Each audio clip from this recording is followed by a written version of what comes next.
Bom dia, pessoal, tudo bem? Então, hoje a gente vai tratar sobre o processo de formação da República Romana, né? É sempre importante ressaltar que a gente estuda Roma, estuda a Grécia muito por conta da influência, do papel, do significado que essas experiências históricas exercem e exerceram e ainda exercem sobre o nosso mundo no presente, sobre o mundo, sobretudo, ocidental, né? Lembrando que, do ponto de vista cultural, a gente tem uma certa distinção entre o mundo ocidental e o mundo oriental. O mundo ocidental é tudo aquilo que corresponde, a partir da Europa, ao processo de formação de uma determinada cultura, né? Que tem como origem e berço, de acordo com o discurso historiográfico, né, dos historiadores, ou o discurso histórico, melhor dizendo, até mais do que historiográfico, a origem dessa formação cultural, dessa base cultural em Grécia e em Roma, na Roma antiga, né? E é por isso que a gente tem como valor, né, como tarefa, muitas vezes, estudar Roma no nosso dia a dia escolar, né, para entender alguns significados, alguns elementos que constituem a nossa formação histórica e cultural. Roma, conforme eu disse para vocês na primeira aula, ela sofreu ou ficou sob o domínio etrusco. Os etruscos eles foram muito importantes para a formação de Roma, por mais que durante a República Romana e até mesmo durante o Império Romano, os etruscos como cultura e como civilização, eles eram muito desqualificados, vamos dizer assim. Era pejorativo para um romano ser identificado com algum tipo de prática ou hábito etrusco, mas, no entanto, isso era muito mais uma reação em relação ao processo histórico de dominação etrusca sobre Roma do que necessariamente uma inexistência de algum tipo de influência dos etruscos sobre Roma. Vide que o Senado, por exemplo, como espaço de construção política, de decisão política, de representação política da sociedade romana, tinha como base inspiração na sociedade etrusca, e o Senado romano ele cumpre um papel importante durante toda a trajetória do Império Romano, né? Mas a gente tem a formação da República Romana justamente no processo de libertação de Roma da sua condição de dominado, né? Dos etruscos, de uma cidade dominada pelos etruscos. Então, quando Roma ela constrói o processo de libertação, de conflito com os etruscos, combatendo o rei Tarquínio, né, que era considerado soberbo, os romanos eles estabelecem um governo de imediato antimonárquico, tendo o Senado como centro de governança, né, mas lembrando que o Senado também ele era preenchido pela elite romana, né, pelos patrícios, aqueles que se autoproclamavam como herdeiros dos fundadores de Roma. Então, de imediato, quando Roma se liberta do domínio etrusco, Roma estabelece um modelo de governo, um modelo de regime que muito inspira e inspirou muitos processos revolucionários, inclusive no mundo contemporâneo, que é o modelo republicano, tendo como centro de governança para o exercício do governo dessa república o Senado. Então, Roma estabelece o governo republicano. E o que de fato é uma república, né? Isso é importante a gente considerar. Embora a gente possa discutir qual é o perfil da cidadania, se a cidadania ela é ampliada ou ela é restrita, por exemplo, se essa cidadania ela entende somente um grupo reduzido de uma determinada sociedade como portadora de direitos e deveres inclusive de governar, ou se essa cidadania ela seria mais abrangente, ela não se reduziria a esse direito ou não reduziria esse direito a somente determinados grupos, mas sim a grande maioria da população. Por exemplo, na República Romana, como também na grega, as mulheres elas eram excluídas dos processos de participação e de decisão republicana. Então, isso reflete de imediato um certo perfil do tipo de cidadania, do tipo de regime republicano que tem as suas contradições, que carrega as suas limitações, como também a própria presença do regime de escravidão ao longo de toda a trajetória do Império Romano, que passa desde o período republicano ao período imperial, né? Que a gente separa entre período republicano e período imperial na história da Roma Antiga, na história da sociedade romana. Então a gente já vê de imediato que esse perfil de cidadania romana detinha alguns elementos que a gente poderia defini-la como limitada. Por sua vez, no entanto, né, a gente não pode desconsiderar que, ao seu tempo, para aquele contexto histórico, a ideia de república era em si uma ideia inovadora, uma ideia que detinha novidades, que trazia novidades importantes, porque ela negava fundamentalmente a ideia de um rei, ou seja, de uma pessoa que expressasse o poder e que representasse a totalidade. O regime republicano romano, ele cria a ideia de res pública, né, de coisa pública, coisa comum a todos, que era possuída, em tese, por todos os cidadãos. Roma, ela define uma cidadania para todo romano, mas por sua vez o direito político ele era restrito. Então, um plebeu ele tinha cidadania romana, ele era reconhecido como um cidadão romano, mas por sua vez ele não, por não ser patrício, por não fazer parte da elite romana, ele não detinha o direito de participação política, né? Então, se a gente for também analisar a história romana numa longa duração, a gente vai perceber também que essa dinâmica entre o desejo de uma elite de restringir o acesso da maioria da população dos recursos de participação e de poder político é uma tônica constante. Da mesma forma, e por outro lado, a grande maioria da população, representados na plebe, tinham uma intenção constante, uma reivindicação constante de aumento de melhoramento das suas condições de vida e identificavam a participação como um fator para o melhoramento das suas condições de vida, né?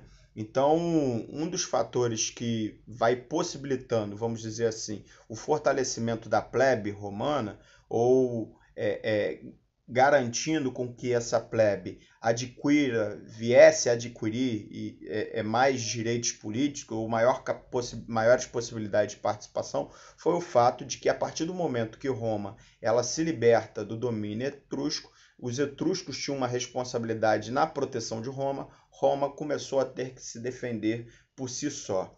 Com isso, cada vez mais, a cidade romana, ela precisou mobilizar a plebe para constituir a sua infantaria. O próprio processo de armar a plebe romana foi aumentando a capacidade de reivindicação e a própria dependência, né, do exército romano, da plebe romana, foi aumentando a capacidade de reivindicação e de poder político da plebe, né? Então a gente tinha, na verdade, né, o Senado romano, que ele era preenchido somente pelos patrícios, e os principais cargos magistrados, que era o pretor, o cônsul e o ditador, eles só poderiam ser exercidos também por essa mesma elite patrícia, né? Novamente, relembrando, aqueles que se autoproclamavam como os herdeiros dos fundadores de Roma. Então, a gente tem, no contexto da plebe, da classe, vamos dizer assim, mais baixa de Roma, muitos homens ricos, comerciantes, artesãos, que enriquecem com obras públicas, que enriquecem com o comércio, mas mesmo tendo poder econômico, eles não detinham o direito político por não pertencerem à classe mais abastada ou à elite romana, né? E existia ainda uma proibição que definia o impedimento entre o casamento de patrícios com qualquer que fosse o plebeu, ou seja, a classe patrícia ela era um segmento da sociedade romana apartado da grande maioria, pois até o próprio casamento era um elemento proibido entre essas diferenças, plebeus e patrícios, né? Então, as revoltas plebeias já no século V a.C., cada vez mais vão pressionando os patrícios no sentido de reconhecimento dos direitos políticos dessa plebe. Isso é importante sempre a gente ter isso em vista, que essa é uma tônica que, embora em tese, a plebe romana, né, ela fosse despossuída do poder político e econômico, mas ela era um ponto central para a gente compreender as tensões políticas ao longo de toda a trajetória da Roma antiga, né? A plebe ela sempre influenciou a dinâmica política de Roma, mesmo num contexto que ela ainda não detinha nenhum tipo de representação política, ela era um referencial importante para definir e organizar as disputas políticas durante a história romana, né? Então, no século V a.C., a gente tem uma série de revoltas plebeias em que um dos eixos das suas reivindicações estava nessa questão da participação e da representação política. E aí, um pouco antes, fora que Roma também estava enfrentando de maneira recorrente a ameaça de invasão estrangeira. Então, isso colocava a elite patrícia que não queria abdicar da sua condição de dominância e de poder dentro de uma encruzilhada, né? No sentido de ter que reconhecer e fazer concessões aos plebeus. Então, é nesse contexto que o Senado eles institui uma magistratura direcionada, uma representação direcionada justamente para a plebe, que era o tribuno da plebe, e o tribuno da plebe ele tinha a autoridade de vetar as decisões do Senado, naquilo que não fosse condizente com os interesses da plebe, né? Fora também a lei das 12 tábuas, que foi uma série de leis, é a primeira código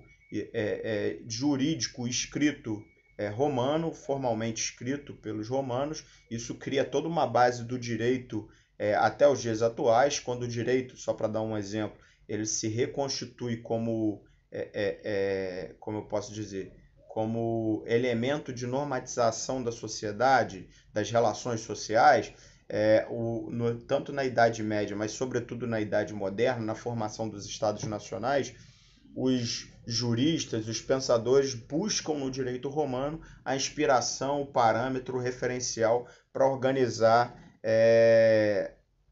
o direito contemporâneo, né? Então, se caso vocês venham a fazer direito, estudar um pouco sobre a história do direito romano, e o direito romano está na história do direito, né? Na história do papel do poder de justiça. E a lei das 12 tábuas cria uma série de regras que dão direitos aos plebeus, indo no sentido, por exemplo, de direito à defesa, direito à apelação e direito a retribuir a agressão. Então isso foi muito importante porque restringia já de imediato o abuso de poder, né, a condução arbitrária por parte da elite patrícia do poder que detinha. Então, as guerras em torno de Roma, eu talvez não consiga terminar para não tornar o vídeo muito longo, mas as guerras também que Roma vai se envolvendo nesse período fortalece, de um lado, a plebe, cria e vai fortalecendo, porque aumenta pela própria sustentação da condição de Roma, aumenta o papel político e o poder militar da plebe, pois ela era cada vez mais mobilizada na infantaria, mas por sua vez traz também outros benefícios, né? Lembrando que inicialmente essas guerras, esses conflitos estavam em torno da proteção de Roma, mas Roma foi também identificando que a guerra ela produzia um produto, né? E qual era o produto? O produto era aumento e conquista de territórios submetidos à autoridade e ao poder de Roma. Isso aumentava a arrecadação, tributos, produtos e tudo mais, e por sua vez criava a possibilidade para Roma escravizar os povos conquistados ou grupos dos povos conquistados. Isso permitia com que Roma fosse cada vez mais substituindo a sua mão de obra própria, né, dos latinos, dos romanos, substituindo esses trabalhadores romanos por trabalhadores de outros territórios, de outros escravos. A condição dos escravos romanos era das mais diversas, desde escravos urbanos, escravos que exerciam funções domésticas e aí tinham condições de vida mais amenas, considerando que a escravidão em si já é uma situação de violência, mas também tinham aqueles que trabalhavam em minas e a condição de vida era de gladiadores, era extremamente degradada, né? A escravidão, ela por sua vez, ela gera um efeito, e a própria expansão territorial, ela vai gerando um efeito no perfil agrário de Roma, porque embora Roma ela fosse uma cidade que apresentasse um constante crescimento populacional, a sua dependência do campo era grande, né? Lembrando que as técnicas e o índice de produção nesse contexto não eram tão significativos como nos dias atuais. Então, a dependência sobre a produção do campo era muito grande. Então, constrói um certo paradoxo, uma certa contradição, que é a seguinte: em medida que Roma vai expandindo o seu domínio territorial, a concentração de terra e o perfil produtivo do campo em Roma vai se alterando.